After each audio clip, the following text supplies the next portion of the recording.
Good afternoon, it's Tuesday. Pilgrim friends, family, and other friends around the world, across the pond, tuning in to listen.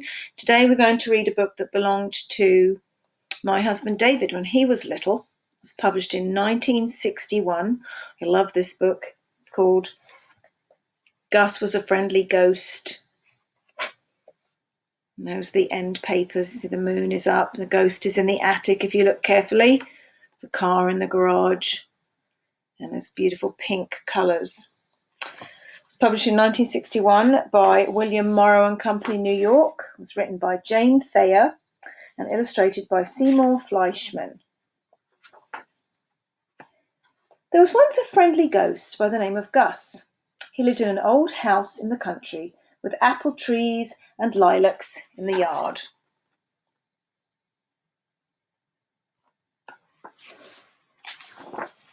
Mr. and Mrs. Scott and their twins, Susie and Sammy, lived there too, in the summer.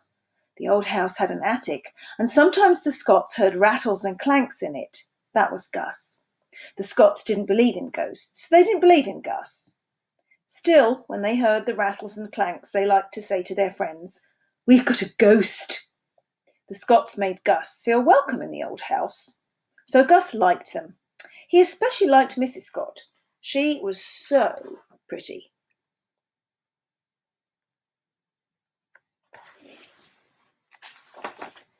He wanted to please them all, so he rattled and clanked in the attic the way ghosts are supposed to do.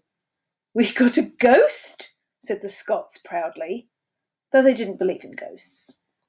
Then autumn came and the Scott family left. No need to rattle and clank now. Gus had nothing to do but sit around. One day he was so lonely sitting around by himself that he went for a walk. He met a mouse. "How are you?" said Gus.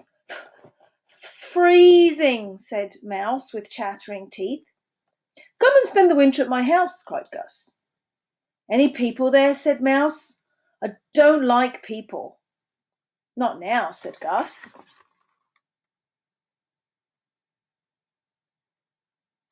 He's meeting Mouse. Mouse scurried about the house. It seemed a good place to spend the winter, but it was chilly. "Let's build a fire in the fireplace," said Mouse with chattering teeth. "I'll get a match." He scurried to the kitchen, but the Scotts had taken away all the matches on account of mice. "Bother!" cried Mouse. Gus had never built a fire. Ghosts never get cold, but he wanted Mouse to be happy in his house. So he said some ghostly words he knew, and a fire began to blaze in the fireplace. "Well," said Mouse with delight, "let's have a bite. I'll look in the cupboard." He scurried to the kitchen, but the Scotts had taken all the food away on account of mice. "Bother!" cried Mouse. Gus had never cooked a meal. Ghosts never get hungry, but he wanted Mouse to be happy. "Toasted cheese sandwich?" said Gus. "There isn't any," began Mouse. Then he saw that Gus was slicing a big piece of cheese. Mouse was delighted. Gus was pleased that he'd thought of the cheese. Gus pulled a table up to the hearth. He piled 9 pillows in a chair for Mouse. Mouse enjoyed his toasted cheese.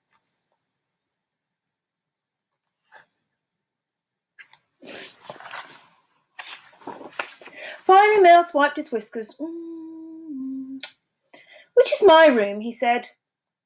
"Take your pick," said Gus. "Bed will feel good," said Mouse.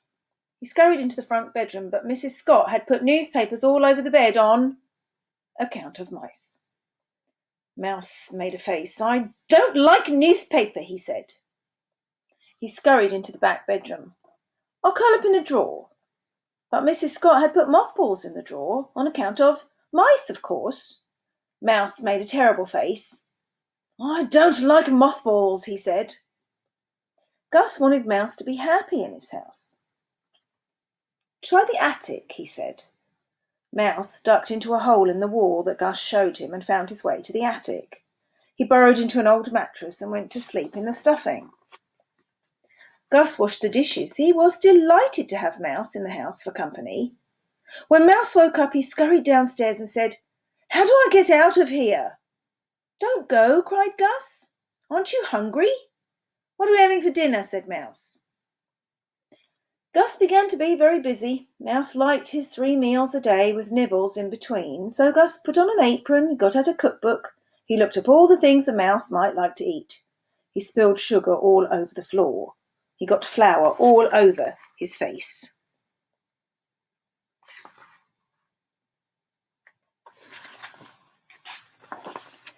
He burned his fingers, but he made macaroni and cheesecake. He whipped up cheese soup and cheese sauces. He baked cheese bread and cheese biscuits, cheese popovers and cheese pie.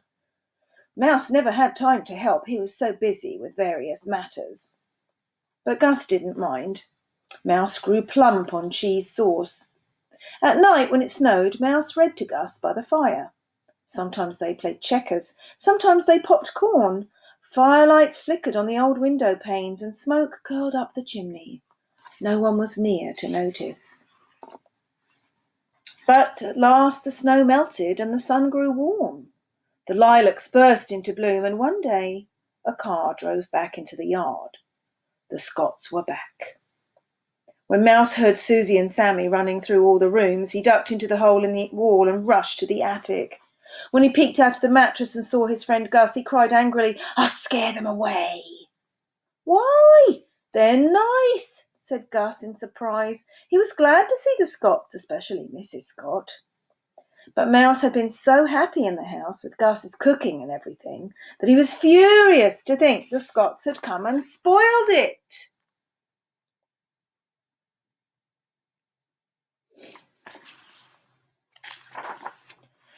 Gus couldn't cook with Mrs. Scott in the kitchen, so Mouse scampered down to the parlour where the Scotts were playing checkers. He ran back and forth inside the wall, patter, patter, patter, patter, patter, patter, patter, patter, to scare them away. "We've got a mouse," said Mr. Scott. But the Scotts weren't scared away. "What do you want to do that for?" said Gus to Mouse. Mouse paid no attention. He scampered into the kitchen. He nibbled a piece of blackberry pie and tracked the juice around. He chewed open a box of marshmallow cookies. He spilled some tapioca. "Behave yourself," said Gus. Mouse scampered into the bedroom and chewed a hole in a pillow for good measure. But the Scotts weren't scared away. So Mouse scurried up to the attic and after the Scotts were in bed and stamped about over their heads, making all the noise a mouse could possibly make.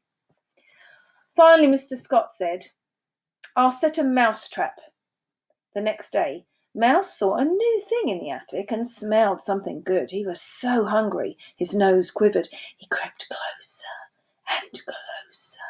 "Keep away!" cried Gus. "It's cheese!" cried Mouse. "It's a trap to catch you," said Gus.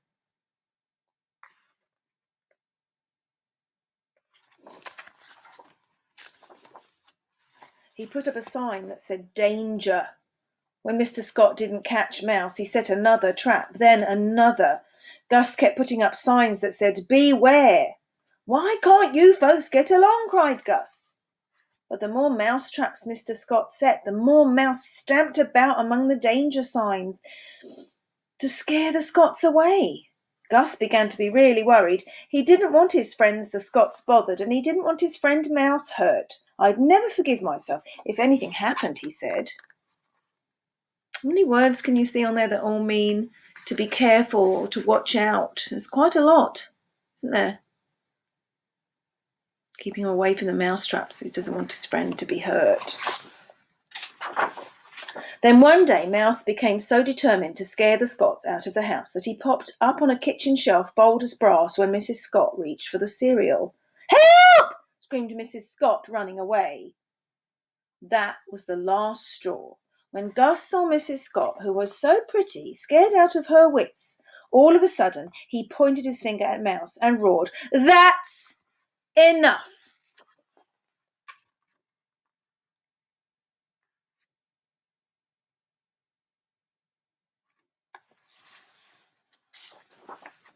Mouse was so shocked that he stood stock still and stared.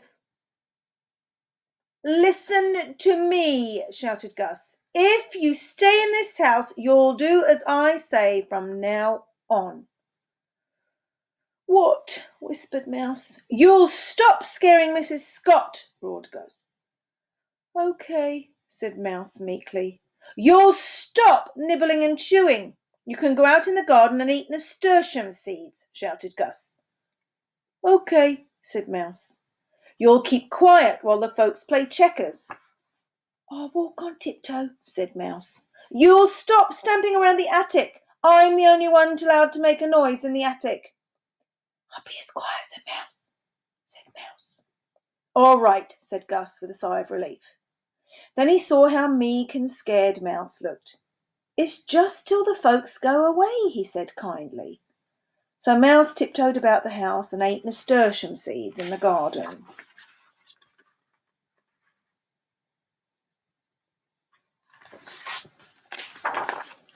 The Scot said, That mouse is gone, and Mr. Scott took away the traps. Gus rattled and clanked extra loud in the attic so the Scots could say, That's our ghost.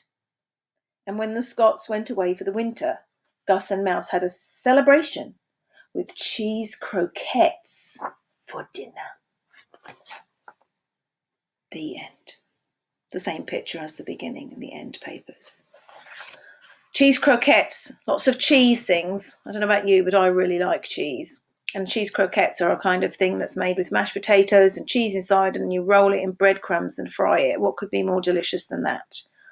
Okay, so I hope you noticed I had a guest listener today, an emoji pillow. My students from Pilgrim will recognise that. I have an extra one at my house with a big smiley face. I hope you have a smiley face after listening to that story about Gus. Because this book was written in the 1960s, I changed a couple of words in it, and that was every time the mouse came across something he didn't like. He didn't say, I don't like that. He said, I hate that. And we try not to use the word hate too much now, don't we? We don't want to hate the people who came to visit the house because it was their summer trip, and he didn't want to hate the noise that the people were making. So I just changed those words, that's all. Because I think if Jane Thayer was writing this book today, she would not use those words. They would just use something different, because we've all evolved a little bit. So I hope you enjoyed Gus Was a Friendly Ghost. That was my husband's book when he was little, and then also read to my son lots of times. I'm very, very happy to share it with you because we do love this book very much. All right, goodbye for now. I'll see you soon.